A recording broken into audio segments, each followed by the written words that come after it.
दैनिक आहार है वचन का प्यारा उपहार।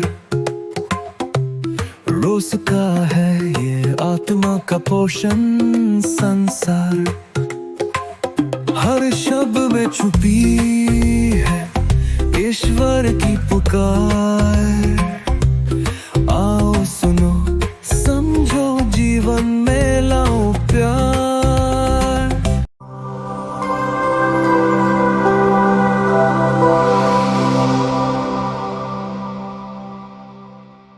ख्रीस्त में मेरे प्यारे भाइयों और बहनों, आज के सुसमाचार में हम पाते हैं कि समापन पर्व के समय जब यीशु मंदिर में टहल रहे थे, तब यहूदियों और फरीसियों ने उन्हें पत्थर मारने के लिए पत्थर उठा लिए। आखिर इसका कारण क्या था? यीशु द्वारा किए गए महान चमत्कारों को अपनी आंखों से देखने के बाद भी वे विश्वास नहीं कर पाए कि वही मसीह हैं। इसका एक गहरा कारण यह था कि उस समय के धर्म गुरुओं और फरीसियों ने लोगों पर नियमों का इतना भारी बोझ डाल दिया था कि वे अपना सिर उठाकर सत्य को देख ही नहीं पा रहे थे। इन थोपे गए नियमों के नीचे दबकर उनका विश्वास इतना कमजोर हो चुका था कि वे उस मुक्तिदाता को नहीं पहचान सके जो उन्हें उनके कष्टों से मुक्ति दिलाने आया था। वे इसलिए भी क्रोधित थे क्योंकि यीशु स्वयं को ईश्वर का पुत्र कहते थे। उनके लिए यह स्वीकार करना कठिन था क्योंकि उन्होंने यीशु को बचपन से एक सामान्य बालक के रूप में देखा था। उनके अनुसार स्वयं को ईश्वर का पुत्र कहकर ईश्वर की बराबरी करना किसी बड़े अपराध से कम नहीं था।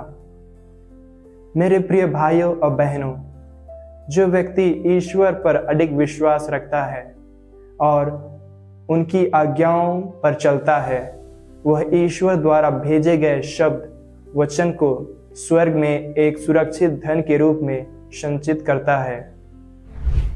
यीशु ख्रीस्त स्वयं उस असीम धन के भंडार हैं। जो कोई भी यीशु के वचनों पर पूर्ण भरोसे के साथ सत्य के मार्ग पर चलता है, वह इस पृथ्वी पर स्वयं ईश्वर की गवाही देता है।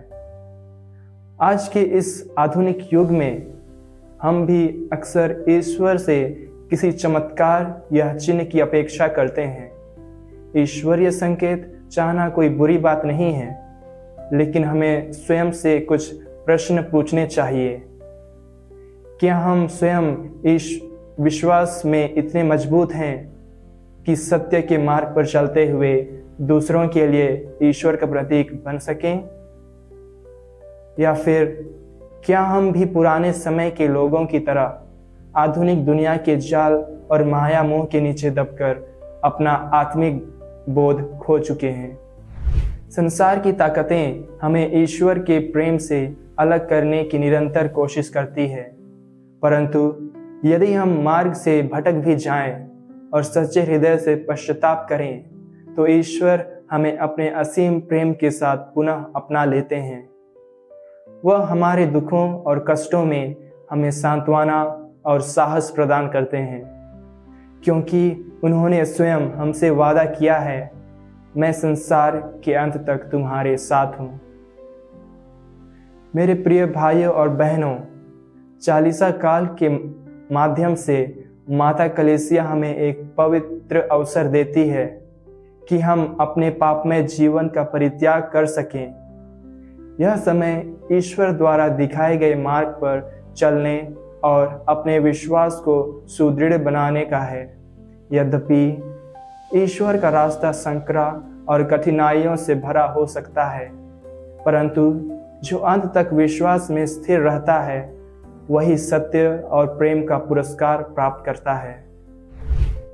आइए हम ईश्वर से यही प्रार्थना करें कि वे हमारे समस्त पापों को क्षमा करें और हमें विश्वास में इतना अटूट बनाए कि हम उनके दिव्य कार्यों को अपने दैनिक जीवन में स्पष्ट रूप से अनुभव कर सकें। आमीन।